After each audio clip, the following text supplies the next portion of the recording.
Rev up your engines!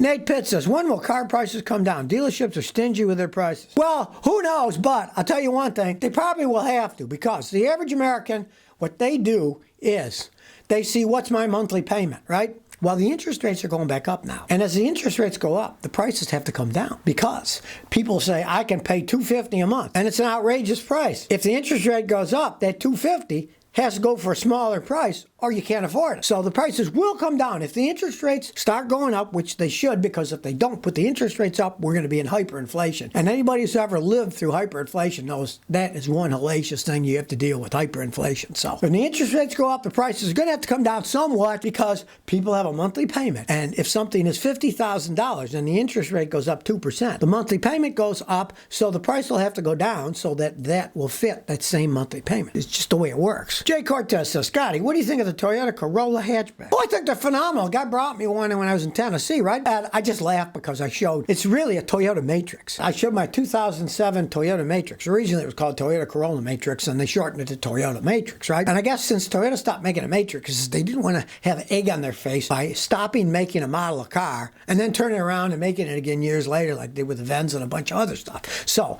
they decided to call it Toyota Corolla hatchback. But they are excellent vehicles. I mean, the one I had, it was fun to drive. If I had to buy another car, if one of mine got wrecked or stolen or something, I'd probably go out and buy one of those. That or a Toyota Corolla Cross, which are kind of similar anyways. They are really well made. There's no arguing that. And they get phenomenal gas miles. The guy brought his, he was getting 36 miles a gallon in the thing. And Sports Talk with Jake says, I have a 2013 Dodge Dart. When I'm waiting to stoplight, the brake pedal goes down a lot. When I come to a stop quickly, it doesn't do that. Your brake master cylinder's probably going out. It's either your brake master cylinder or you got a problem in the ABS system, which costs a fortune. I would say just get another brake master cylinder and have it put on. Normally, that's what it is, because most of the time, if your ABS system craps out and sinks like that, you'll get the ABS light will come on. It'll be a trouble code for the ABS system. But there is no trouble code for bad brake master cylinder. And from my experience of those things, hopefully it'll last somewhat longer. Realize that's got a lot of Fiat parts on them. They don't make them anymore. They're nothing like the Dodge Darts from the 70s that people souped up as muscle cars. Lewis Cruz says, I got a 2004 Nissan Titan. The RPM shutters around 300. I cleaned the map sensor and the engine sounds fine. Number trouble codes except for PO335 crank. Just try a crankshaft position sensor. What the heck? It could be bad, yeah.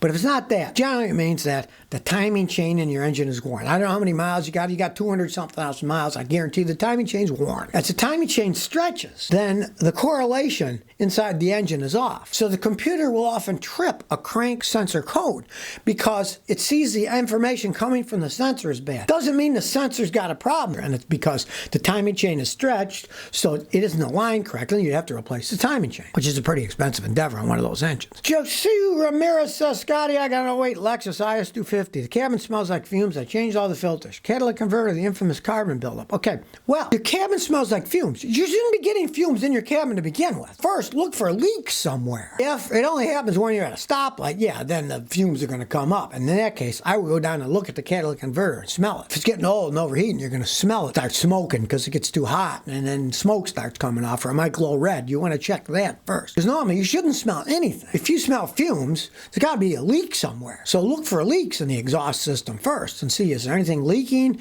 Is the fuel injector maybe leaking on a line, and then you smell fuel? You got to figure out where the smell's coming from. If it only happens when you're at a stop sign, that could be anything, because it could be coming from the hood, it could be coming from the catalytic converter under the car. You know, do you smell it with the windows rolled up or only with the windows rolled down? You got to pinpoint smells. It's the problem with smells. We can't see smells. So it's very hard to figure out where smell is coming from a lot of time. You want to try all those different tests first to see where is the smell actually coming, when does it come through, and then go from there. Eddie the Third says, I got a 92 Mazda Miata. Every time I turn the headlights on, I get a loud banging noise underneath the car almost near the transmission. Alternator transmission? All right. Well, if you got one of those Mazdas that's got pop-up headlights, it's a pop-up headlight thing. They pop up and there's all kinds of linkages and they'll bang and make noise, right? If you don't have pop-up headlights, yeah, it's probably the alternator. You turn the alternator, that strains the power, and then it can make a little bit of a noise. You want to pinpoint a noise. It's pretty easy to do. Watch my video, Finding the Source of Car Noise of Scotty. Watch that on YouTube. You'll be able to to pinpoint any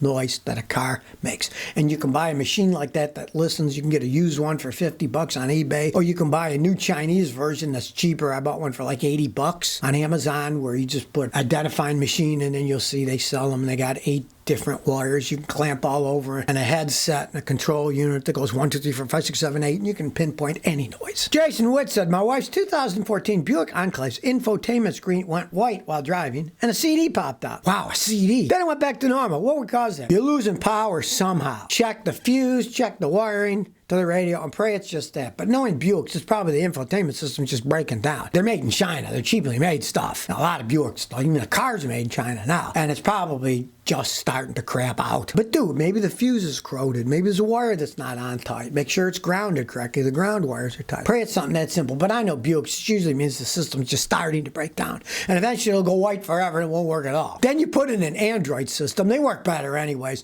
You get an Android system for 150 bucks. Boog and Heather Roden says, daughter has a Mazda CX-9. AC dumps buckets of water on a floorboard. It's been fixed multiple times. Help. All right, well, obviously, it was never fixed, period. What happens is leaves and debris get sucked into your air conditioning system. Inside, you have a box, and the evaporator that blows cold air is inside that box. Well, what happens is the leaves and debris get in that box, and there's a drain plug. Clogs the drain plug, then the water spills inside your car, right? And people fix it. All they did was blow the line out and got the crud out, and then more crud comes in. 1, park in a different place. You're parking under trees, don't park under trees. Go where there's no debris falling into your car. But the only way to really fix it, unfortunately, if you got a bunch of crud in there, you got to take the dash apart, then you got to take the evaporator out with the case and everything. Take it apart. It comes in parts. It's all screwed together and it comes in 2 pieces. And you'll have to manually clean all the crud out of there.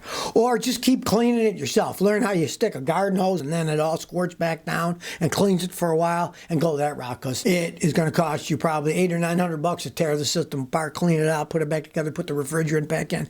It's a royal pain in the butt. Learn how to clean it with a garden hose yourself, and then just clean it every once in a while. And don't park under trees. Phantom Getter says, I got a 94 4D50. It blows black smoke on startup, and when I go in reverse, more black smoke, and it turns off. I changed the map, ECU, fuel pressure. All right. Well, for some reason it's flooding out, right? It's a 94. It could be the fuel injectors are just shot and they're leaking too much fuel in. I'd have them tested. You can have them pressure tested. It could also be fuel pressure regulators bad. Somehow you're getting too much fuel into the system. That old, it probably needs new fuel injectors or a fuel pressure regulator. If it's leaking, it'll leak fuel right into the engine. Have a mechanic check why is too much fuel going into the engine. Andrew Lynn says, Scotty, what's a good scan tool for 2021 diesel Jeep? I'm looking to spend about $300.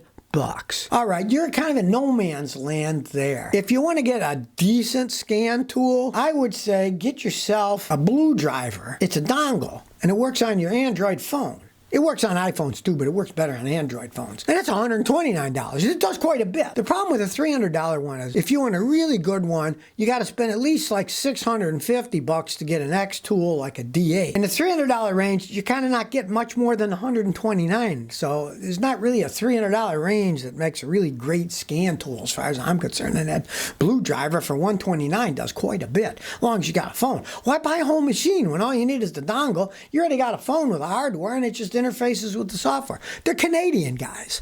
They're made in China, but the Canadian guys write the software. Mohammed Tala says, are Mustang 5.0 Coyote engines reliable? It depends how fast you drive them. They have had some problems with them, but the customers I had that had problems with them are absolute maniacs. They go to the dyno home, they supercharge them, they make them put out 500-600 horsepower, and they just overwhelm them, and eventually the engines break. If you drive normally, stay within the speed limit, you probably won't have any problems, but most people buy Mustang Coyote engines and drive like absolute maniacs, and then things will break. But anything will break if you stretch it to the extreme. That's just the way that it goes. Anything pushed to its limit is going to break eventually. Empress Nikita Lou says, how can I contact Scotty directly? Well, here you are. You have me direct. I'm a cyborg, and Scotty died years ago, and you can't meet him anymore because he's dead, and this is just a cyborg that's giving you answers.